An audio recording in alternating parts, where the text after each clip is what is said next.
Halo Sobat Tara, balik lagi sama gua Wawan Suka Tidur. Kali ini gua mau bahas tentang alat-alat pendakian yang perlu kita persiapkan versi gue. Untuk awalannya gue mau jelasin dulu ya, alat pendakian itu ada dari segi keamanan dan segi kenyamanan. Itu dua hal yang berbeda. Segi kenyamanan tiap orang beda-beda. Lu boleh lihat versi gue seperti ini. Gue simulasiin dengan rencana gue mau mendaki gunung 3 hari 2 malam dengan 3 temen gue. Jadi gue naik berempat ya. Dimulai dari yang gue bawa itu pertama tenda. Ini tenda kapasitas 2 orang, jadi kita bawa 2 buah tenda. Ini 1 buah tenda yang gue packing. Lalu gue bawa flashlight untuk berteduh di tengah perjalanan, atau kalau tempat campnya lumayan cukup besar untuk tambahan selain tenda. Setelah itu ada lampu tenda biar ada penerangan di tenda, dan lampu kelap-kelip buat hiasan aja sih di luar tenda biar lebih ciamik gitu. Setelah itu gue pasti pakai sepatu ya sob ya, jangan lupa juga kaos kakinya. Untuk kenyamanannya gue juga pakai trekking pole yang punya gue sistem lipat. Trekking pole ini selain untuk keseimbangan juga membagi beban antara pundak dan tangan. Ini yang biasa gue pakai, bisa diatur tinggi pendeknya. Lalu untuk perlindungan kepala gue pakai topi. Di daerah berdebu juga gue pakai buff buat nutupin hidung. Nah tadi waktu pakai sepatu di area tertentu seperti area berpasir dan berkerikil, gue pakai gaiter ya.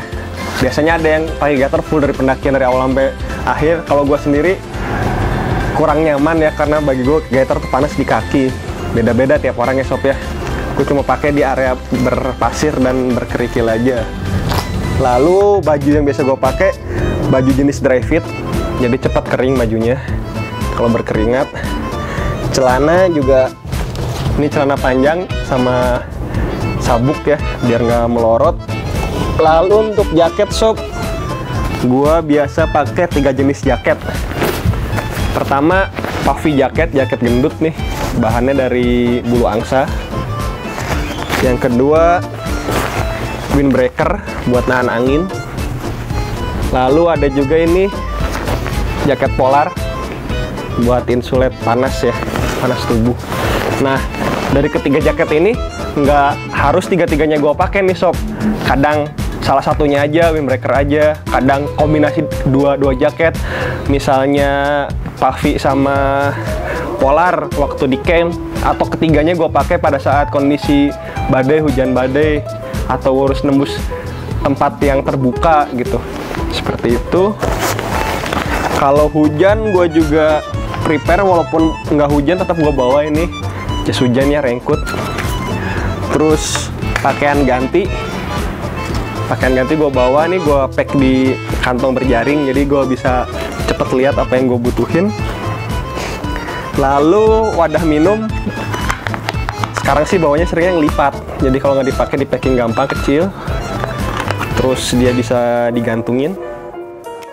Untuk tempat tidur, layering tidur, gue pakai SB ya. Ini sih SB yang cukup terjangkau. Comfort ranknya di 10 derajat di kenyamanannya. Cuma terkadang di gunung kan nggak bisa kita prediksi ya sob ya, kadang dingin di bawah 5 derajat kan udah lumayan dingin. Gua akalin pakai layering, pakai second skin, jadi bentuknya kayak selimut cuma bentuk SB, jadi di dalam gitu. Lalu untuk tangan gua pakai glove ini, pakai sarung tangan biar lebih hangat.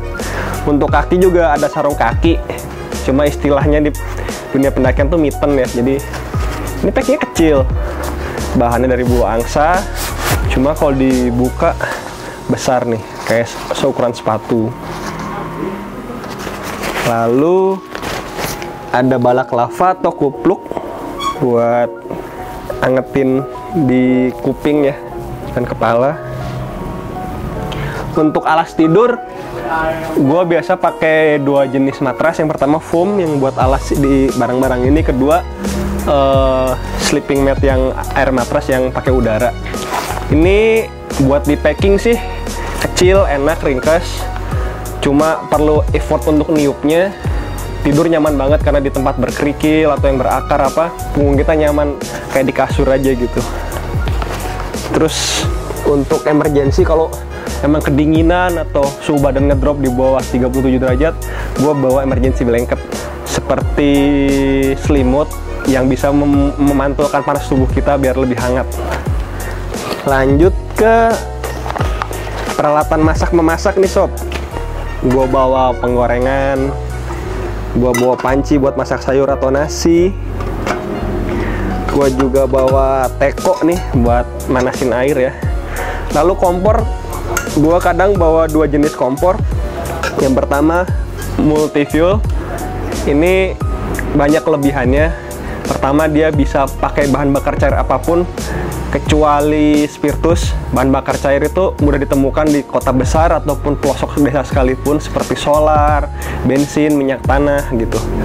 Dia juga fuelnya ini kalau dikosongin kita bisa naik pesawat, nggak bermasalah dengan aturan transportasi umum gitu. Cuma kekurangannya dia apinya besar, sulit dikendalikan walaupun cepat matang ya. Lalu yang kedua, gue bawa kompor gas ya, tapi ntar di packing di tas temen gue ini. Kompor gas ini selain harganya relatif murah, dia apinya bisa diatur besar kecilnya. Cuma kelemahannya gas itu lebih boros ya. Perbandingannya kalau pakai yang multi fuel tadi, 4 tabung gas mungkin bisa habis, kalau di multi fuel cuma habis 1 tabung aja gitu. Lalu di tabung gas ini nggak bisa naik pesawat yang jelas ya.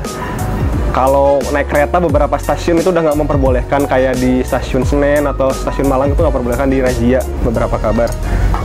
Terus gue juga pakai windshield. Windshield itu penahan angin. Jadi untuk menahan angin biar api kompornya lebih stabil ya. Selain itu gue punya yang akan gue bawa ini case untuk telur. Jadi waktu terbentur atau tertekan telurnya masih aman, bisa kita nikmatin telurnya. Tadi kan alat masak ya sob ya. Alat masak ya buat masak. Kalau buat makan ya pakai alat makan. Ini alat makan gua, ada gelas, sendok, piring, yang cekung biar bisa buat nikmati berkuah. Ada wadah-wadah buat lauk lainnya. Terus gua packing juga bahan makanan nih sob. Ini kemudian paketan bahan makanan yang gua bawa sebesar ini. Gua menghindari pakai plastik ya. Ini pakai tas belanja. Ini bumbu-bumbu yang mau gua bawa. Tasnya sebesar ini, kalau di packing sih kecil, jadi segede gini aja sob. Oh iya, tadi ada yang ketinggalan. Kalau lagi naik gunung butuh waktu cepat kan, karena suka dingin. Gue juga bawa termos buat air panas ya. Terus gue bawa wadah sabun mandi, sikat gigi setelah turun gunung kan. Bawa juga ini towel outdoor, jadi kalau buat habis mandi atau keadaan darurat bisa ngebuat ngelap-ngelap ya. Di wash bag ini gue bawa perintilan-perintilan kecil. Oh ya, di wash bag ini tadi gue waktu beli di cash bag ini dapat tas belanja juga nih di dalamnya nih, yang ini nih tadi sob. Ini gue bawa P3K, udah pasti ya, peralatan pribadi. Bawa alat komunikasi, HT buat alat komunikasi tim atau emergency bisa numpang ke channel lain. Gua bawa headlamp, walaupun naik gunung seringnya di siang hari, tapi terkadang ada waktu malam hari kita harus berjalan, atau waktu di camp, di area camp kita perlu headlamp untuk aktivitas malam. Gua bawa baterai cadangan. Terus ada pisau lipat, sangat berguna sekali untuk kegiatan alam bebas. Lalu bawa termometer kecil aja biar tahu suhu di sekitar kita berapa derajat Celcius. Lalu ini gue sering bawa oximeter. Oximeter itu alat untuk mengukur kadar oksigen yang ada di tubuh kita. Ini 98 nih di kondisi normal dengan heart rate 70 pacu jantung kita. Terus kalau di bawah 80 itu udah mulai kekurangan oksigen. Tandanya obatnya cuma turun biar nggak hipoksia atau kekurangan oksigen ya sob ya. Itu yang perintilan gue bawa, gue masukin ke wash bag. Lalu kan setelah ini kita beresin ya, kita packing ya sob ya. Biasanya kalau zaman dulu gue awalnya pakai trash bag tuh, plastik sampah, biar jadi setelah di tas, di backpack, dalamnya pakai trash bag dulu biar nggak basah kalau kena hujan. Nah sekarang gue udah jarang sekali sih pakai backpack, gue pakainya sekarang dry bag. Cuma dry bag yang bahan yang lemes, bukan yang PVC yang kaku ya, karena itu mudah pecah. Ada beberapa dry bag yang gue punya untuk packing semuanya ini. Nah dari semua ini, kalau mau muncak nggak mungkin dong pakai backpack yang besar. Gue bawa backpack yang kecil, bisa dilipat. Kalau dilipat segede ini, kalau udah dibuka bisa muat sekitar 10 liter nih sob ukurannya. Semua alat ini bakal gue packing di backpack ini ukuran 55 liter. Kira-kira muat nggak ya sob ya? Nah sekarang kita packing ya, kita kemasi dulu barang-barang yang akan jarang kita pakai. Nah barang-barang yang jarang kita pakai, kita packing dan masukin di paling bawah, posisi paling bawah.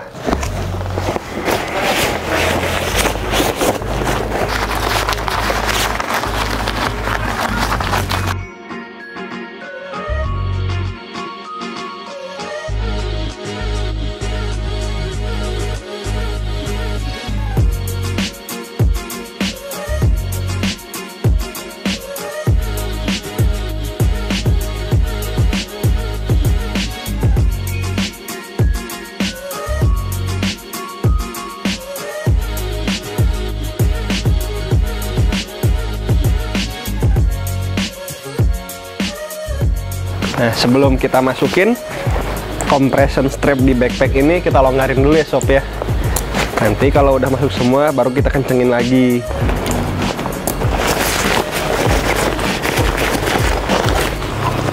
Ini tadi alat-alat yang jarang dipakai dan relatif ringan. Terus gua masukin tenda ya sob ya, karena tenda juga kan dipakainya di campsite aja.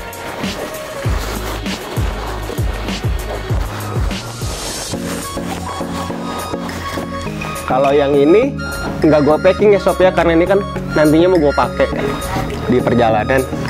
Ini flashlight gue taruh di bagian yang mudah dijangkau.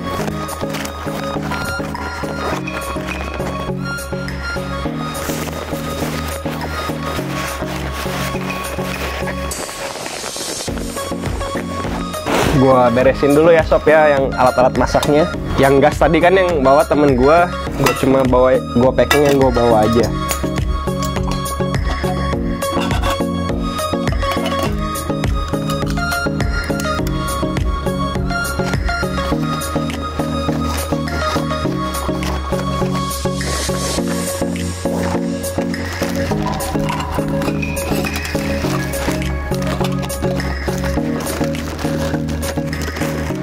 Lalu bahan makanan, jatah gue nih sob, bumbu sama bahan makanan gue masukin.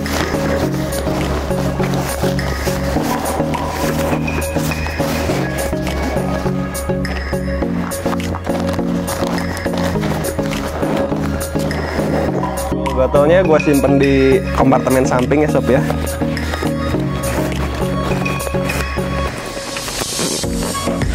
Sama termos nih. Raincoat juga gue simpen di area yang mudah dijangkau, di head ya, barang gue flashlight.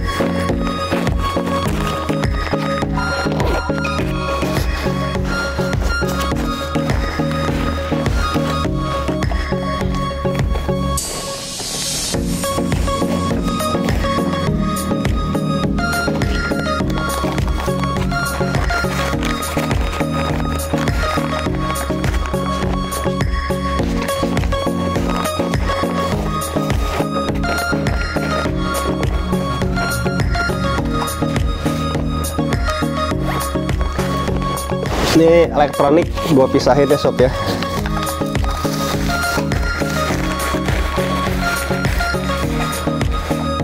Biar nggak kena air.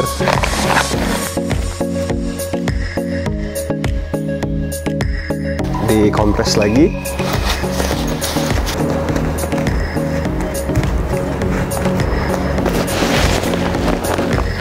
Ini anduknya juga dirapiin. Kita packing ya anduk sama alat mandinya.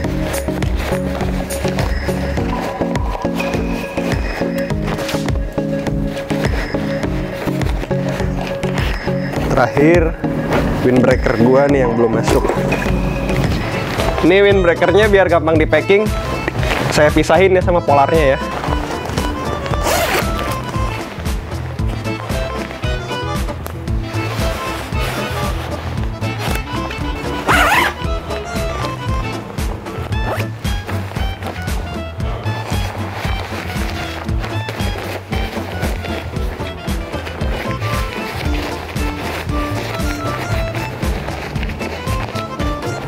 Ini windbreakernya gue biasa packing di atas ya, jadi kalau sewaktu butuh gue gampang ngeluarinnya. Terus ini kan ditutup pakai headnya. Sebenarnya ini masih bisa disetting untuk lebih atas. Kalau misalnya sobat naruh air 5 liter nih masih nampung nih backpack ini, tinggal ditinggiin aja settingan headnya. Kelihatan ada sedikit kerutan ya, ada rongga yang kurang terisi. Kenapa kayak gini? Ya pasti karena nggak ada framing pakai matras biasanya kan, jadi kelihatan rapi, nggak masalah gitu. Terus ini kan barang-barang yang bakal gua pakai, gua pinggirin dulu ya sob ya, barang-barang bakal gua pakai di badan. Ini juga kompor kan dibawa di tas temen gue ya sob ya, gua pinggirin dulu ya. Terakhir, matras ini bakal gua bawa, padahal tadi gua udah bawa matras angin ya. Matras ini bakal gua packing di samping.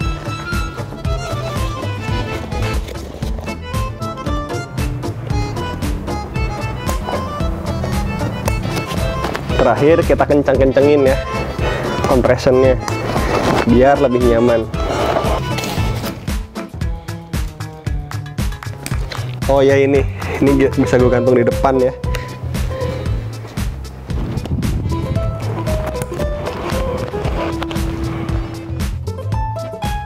Jadi gitu sob, persiapan pendakian gue 4 orang untuk 3 hari 2 malam dengan cara packing gue. Beban paling bawah itu beban yang relatif ringan dan jarang dipakai seperti SB, di tengah yang agak berat, lalu di atas yang sering dipakai seperti windbreaker yang gue pakai tadi. Posisi pemakaian carrier juga enaknya di atas pinggang, terbagi 70% di bahu dan 30% di pinggang. Gitu versi packing gua. Gimana versi sobat semua? Jangan lupa like, subscribe, komen, dan nyalakan tombol lonceng.